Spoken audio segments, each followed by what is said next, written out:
Hi there guys, Darren Stevenson is back with another video. Soul Fusion is just around the corner and I just want to talk about my 8 picks that I think you should pick up, as I think those cards in particular could be really good one day, or that are currently really good now for the upcoming YCS. Yes, it is dark, and yes, my camera is still shit as it hasn't arrived yet, but that doesn't want to stop me from making videos, and if you don't like the visuals, you can just listen to my pretty voice.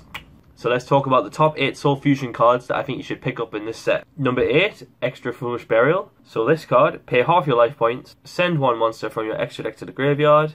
You can only activate one Extra Foolish Burial per turn. You cannot set any spell or traps during the turn you activate this card. So since this says you can't set any spell or traps, I would assume that this card is exclusively for combo decks as opposed to stun decks. It's a card that I don't think is good right now, but it could be something that's really good in the future, because we all thought Foolish Burial good to be pretty shit, but now it's seen in pretty much most every Sky Striker deck. I think there's going to be a deck one day that has extra deck monsters like Herald of the Arclight and Dante that trigger as soon as they go to grave, and I think this card could be really a real versatile card in the foreseeable future. But for now, I don't think it's going to do anything, but it's something just worth having in your collection, I would say. Number 7, Trap Trick. So banish one normal trap from your deck, except Trap Trick, and if you do, set one card with the same name as that card from your deck. It can be activated this turn. For the rest of this turn, after this card resolves, you can only activate one. You can only one activate trap card. That's really poorly worded. You can only activate one Trap Trick per turn. So this card's pretty good. So it's a card that will let you fetch your power normal trap cards if your engine really needs this one trap card to resolve. It's not something that you can play in a stun deck. Well, not in a one that plays like loads of traps, since you can only activate one trap. I think that's the clause. I think the wording on this wiki is pretty bad. Is you can only activate one trap card. But in something like Infernoid, where Void Feast is so important to resolve in that deck, you can maybe want to increase it to 6 copies. Like I say, I don't think it's anything that's good right now, but if there's a deck that has one trap that's so important to resolve, I can see this card being used in that deck very easily. Number 6, Sky Striker Maneuver Vectored Blast. So this is another card that's come out for the Sky Striker deck. So if you control no monsters in your main monster zone, like most of the Sky Striker cards have that requirement, both players send the top 2 cards from their deck to the graveyard. That's both players, I thought it was just one. Then, if you have 3 or more spells in your graveyard, shuffle into the deck all monsters your opponent controls in the extra monster zone, which is pretty good. If U-Link ever becomes popular, this is a really good side deck option. It's really cool as well, as it can set up 3 spells in grave. Not sure if it's something that'll be played, as like in the mirror match, if you shuffle a card in the extra deck, it'll just summon Ray. It'd be cool if Ray didn't get shuffled by that effect, but unfortunately it does, so it's not something I can see being played in the mirror match. Probably something that'll be played in the foreseeable future if it established that a combo deck is just going to U-Link, and this is something that'll just get rid of 2 monsters, and not only that, sets up your engine by putting 3 spells in grave. And number 5, Frankfurt Patchwork. I know a lot of people have been waiting for this card. I think it's been like long overdue now. I hope it still makes the deck somewhat playable, but I'm not sure if the deck is even still viable right now. But the card itself, add 1 Polymerization and 1 Edge Imp monster from your deck to your hand. You can only activate 1 Frankfurt Patchwork per turn. Now, the fact that it's a +1 to me already seems fucked. I don't know much about Fluffle, to be honest, but I think the fact that this is literally poly plus it gets you one of the materials, so this plus any Fluffle monster is any Fluffle fusion, I believe, to me just seems really insane for the deck. And it's interesting to see if anyone can incorporate any like Fluffle engines in any of their like decks that they plan on taking to event. Number 4, Summon Summoner, or Kaminari is what. I don't know why they changed the name to something so silly. But yeah, so it's 2 Thunder monsters. Its arrows are really good, bottom left and bottom right.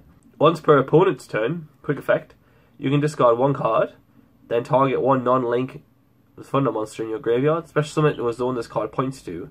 So not only are the arrows just really good, this card is also a Thunder monster, so you can sack it off to summon Super Bolt, which will hint, spoiler alert, we'll get to later. So that's just good that it's just a easy Thunder to summon that like allows you to extend because of the arrows, so it lets you make more degenerate extra deck monsters. And the fact that it interacts in your opponent's turn by summoning a card from your graveyard.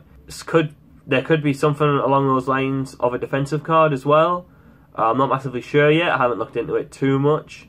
but the fact that it has the potential to be a defensive card, as well as something that extends your plays, is really, really cool.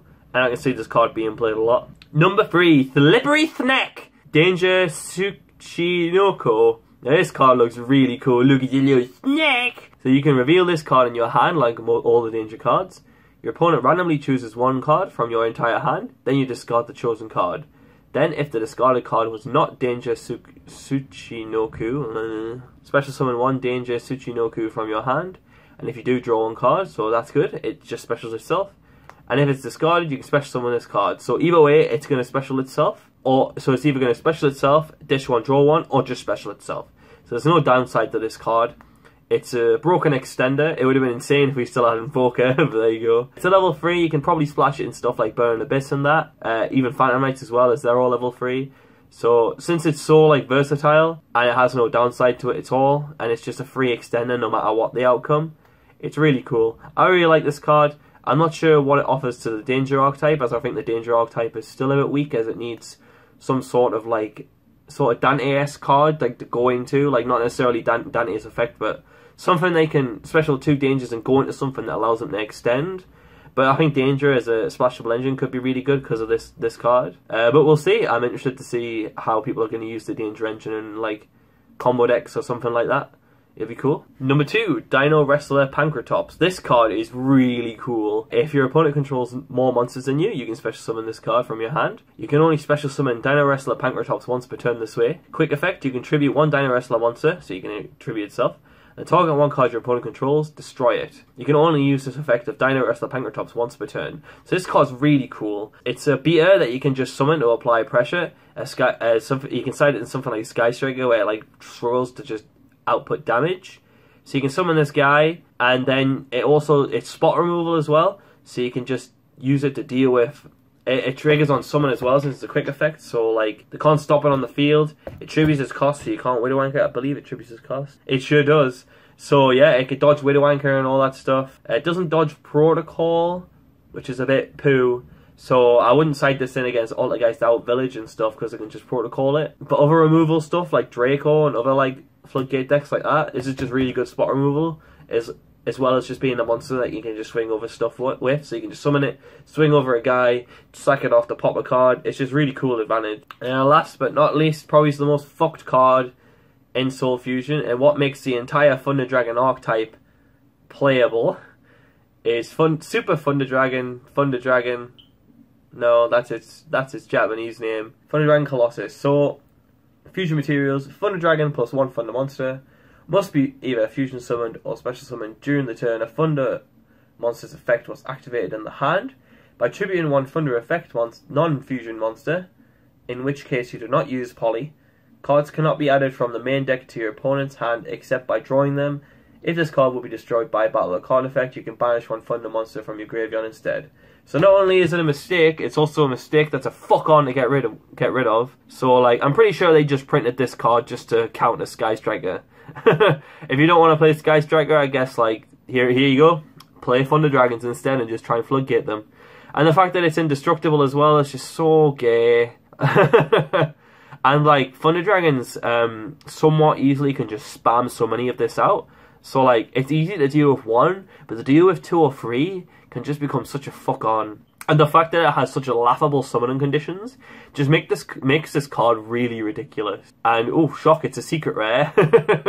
So it'll probably be like the most sought after card in the set, I would imagine. Other than probably like the danger cards. I can see this being a bit pricey. But like, the card is cool. I just find it a bit gay that they keep printing like floodgates and stuff. But I suppose like they need some sort of alternative counter to Sky Striker, and I guess this is it. So if you want to play Thunder Dragons to counter it, like, this is literally a walking mistake. Get fucked, Sky Striker. Buy Thunder Dragons now. Next best deck maybe. Who knows? Let me know in the comments below if you think I've missed out any Soul Fusion cards. And do you think Thunder Dragon could be potentially the best deck, or just a really good counter for Sky Striker? Don't forget to like, share, and subscribe. See you guys later. Hey guys, thanks for watching the video. Be sure to check out more of my content that's hovering around me. Ooh. And also, do you like pretty cards like these? We'll get them even cheaper. at Jacob's eBay store with promotion coupon, you guessed it, MAXC5. Follow the URL link below in the description, which will take you to his eBay shop, and the offer will already be applied. So just spend over £5 and you'll be given 5% off your next order. So be sure to click the URL and have a check of your store and see if there's any shiny cardboard that you want to purchase for yourself. And for now, here's a picture of my cat sleeping.